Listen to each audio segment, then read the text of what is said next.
Ça, c'est l'un des êtres humains les plus connus de la planète. Lionel Messi. Un mec réservé et calme, il parle très peu en conférence de presse, accorde très peu d'interviews sur sa vie privée. Il est même tellement dans sa bulle que les gens le croyaient autiste. Et ça aussi, c'est Lionel Messi. 8 fois Ballon d'Or, 47 trophées, et élu 16 fois meilleur joueur de l'année. Mais plus que de simples trophées, Messi est connu pour sa capacité à rendre le football simple. Des gestes techniques bien placés, des passes sorties de nulle part, et des coups francs de l'espace.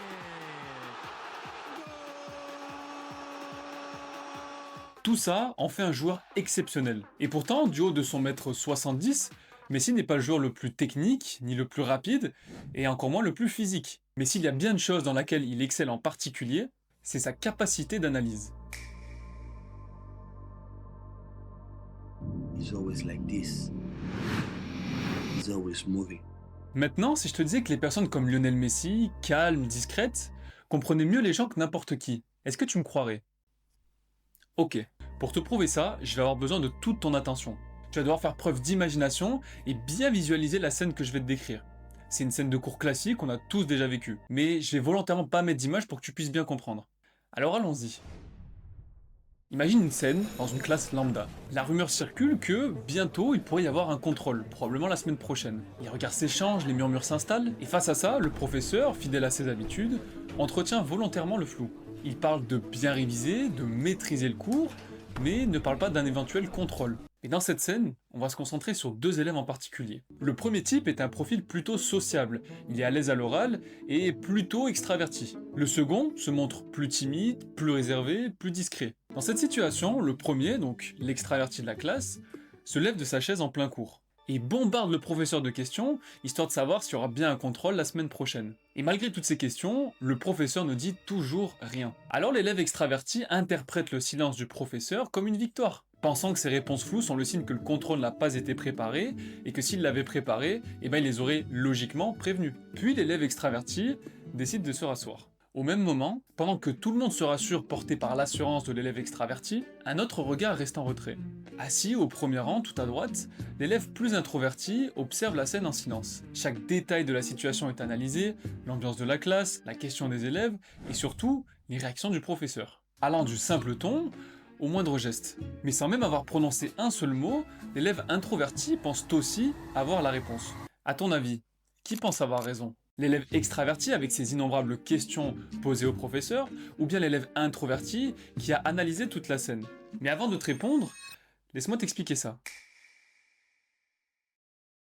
Dans la scène que je t'ai décrite précédemment, les individus ont deux profils différents. Le premier, de nature sociable, extraverti, qui tente de tirer des informations du professeur en le bombardant de questions. Son enchaînement de questions a pour but ici d'entraver la réflexion du professeur pour savoir si oui ou non il y aura bien un contrôle la semaine prochaine. Le deuxième profil, plutôt discret, de nature introvertie, lui analyse toute la situation. Il analyse les questions, les réactions des élèves, et puis surtout les réactions du professeur. Toute sa concentration et sa réflexion n'est pas engagée dans ce qu'on pourrait appeler le jeu social direct, c'est-à-dire la discussion entre l'élève extraverti et le professeur, mais plutôt dans tous les sous-entendus qui s'y cachent. Pour mieux comprendre, est-ce que tu connais le principe du détecteur de mensonges? Certains diront non, logique. Mais cette machine analyse toutes les réactions d'une personne confrontée à des questions qui la dérangeraient. Respiration, rythme cardiaque, et toutes les micro-réactions involontaires. Et en réalité, les personnes introverties fonctionnent un petit peu de la même manière. Et selon certains modèles de psychologie, la plupart des choses qu'on comprend d'une personne n'est pas essentiellement basée sur les mots, mais sur deux autres points. Le ton et le langage corporel. Est-ce que tu serais capable de me donner le pourcentage que représentent les mots dans la communication chez une personne? Et si je te pose la question, tu te doutes bien que c'est pas beaucoup. 7%. Les mots représentent 7% de la communication totale chez un individu. Et le langage corporel, lui, qui comprend les gestes et les micro-réactions, représenterait 58%. C'est énorme. Mais qu'est-ce que veulent réellement dire ces chiffres? Autrement dit, l'essentiel du message ne se trouve pas directement dans les mots, mais dans la façon dont ils sont dits. Et surtout, dans ce qui n'est même pas dit. Et à titre d'exemple, des recherches en psychologie ont montré que les personnes plus introverties avaient tendance à déceler plus facilement ces micro-détails, parce qu'ils avaient une capacité d'analyse beaucoup plus élevée que la moyenne, et puis surtout, beaucoup plus élevée que les extravertis. Et bien souvent, dans une situation ambiguë, ce sont les signaux faibles qui portent l'information la plus fiable. Et tout ça, ça forme ce que l'on appelle l'effet observeur-performeur. Les extravertis performant socialement, créent du bruit et traitent l'information par l'action. Tandis que les introvertis, eux, analysent ce bruit par l'observation. Les introvertis lisent mieux les gens parce qu'ils parlent moins, et parler moins, ça veut dire observer plus, et observer plus, ça veut dire comprendre ce que les autres ne voient pas. Ces deux profils-là ne cherchent pas les mêmes informations, ni avec les mêmes moyens, et surtout, ni au même moment. Mais alors, la vraie force des introvertis, c'est leur analyse sociale. Mais cette analyse sociale, eh ben, c'est un peu leur cheat code. Mais attention, encore faudrait-il s'en rendre compte. Mais surtout, encore faudrait-il savoir s'en servir. Et par cette faculté d'analyse, ils réussissent à repérer ceux qui mentent, qui sont sincères, ou même ceux qui manipulent. D'où le fait que les introvertis ont tendance à plus difficilement accorder leur confiance à quelqu'un. Mais alors dans ce cas-là, pourquoi les extravertis plaisent autant, et surtout beaucoup plus que les introvertis? Et ben ça, c'est principalement dû pour 3 raisons. Tout d'abord parce que le cerveau assimile visibilité et valeur sociale. Les extravertis parlent plus, réagissent plus vite, et occupent plus d'espace dans la discussion. Et inconsciemment, le cerveau humain interprète cette présence visible comme un signe de confiance ou de compétence, chose qui n'est pas forcément le cas. Ce qui est vu existe, et ce qui est silencieux passe souvent inaperçu. Dans la plupart des groupes, s'exprimer rapidement est valorisé. Parler, réagir, intervenir donne l'impression d'être beaucoup plus impliqué. A l'inverse, observer et réfléchir, pourtant signe de profondeur, est bien souvent mal interprété. On a l'impression que la personne est totalement désintéressée. Et enfin, la troisième raison, qui est le cas dans de très nombreux contextes, c'est parce que la première impression favorise les profils extravertis. Les gens extravertis, eux, séduisent vite. Ils sont énergiques, spontanés,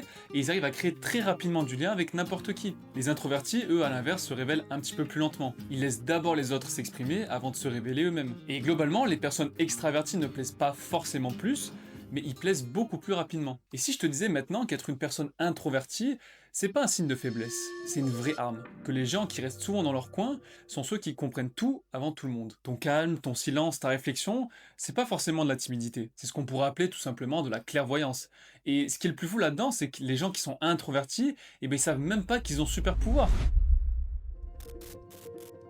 Et si je peux autant en parler aujourd'hui, c'est parce que moi aussi, pendant très longtemps, je m'en suis pas rendu compte. Et à ma période collège-lycée, et ben comme beaucoup d'ados, j'étais hyper introverti. J'étais pas forcément beau, j'avais beaucoup d'acné, j'avais des lunettes, un appareil dentaire, bref, je ressemblais à un geek. Et tout ça, bah, ça faisait que j'avais pas confiance en moi. Et le moment où j'ai compris que j'avais ce super pouvoir-là, et ben, c'était avec les femmes. Quand j'ai compris qu'elles n'avaient pas la même façon de s'exprimer avec mon meilleur ami, qui lui était beaucoup plus beau que moi, qu'avec moi, et ben j'ai senti que je dérangeais un petit peu, et puis petit à petit, je me suis un peu mis, malgré moi, en retrait de tous ces groupes d'amis. C'était pas par choix, mais quelque part, ça m'aidait à comprendre pourquoi les gens me portaient pas le même intérêt. J'analysais tout, leur langage corporel, leur intonation, leur regard, tout était analysé. Et petit à petit, ça commençait presque à devenir un jeu, et je commençais à sentir les gens, à sentir les trucs que personne ne captait. À tel point que j'allais même jusqu'à prédire les comportements et les pensées de certaines personnes.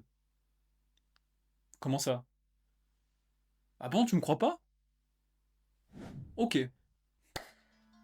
Maintenant, laisse-moi te poser une dernière question.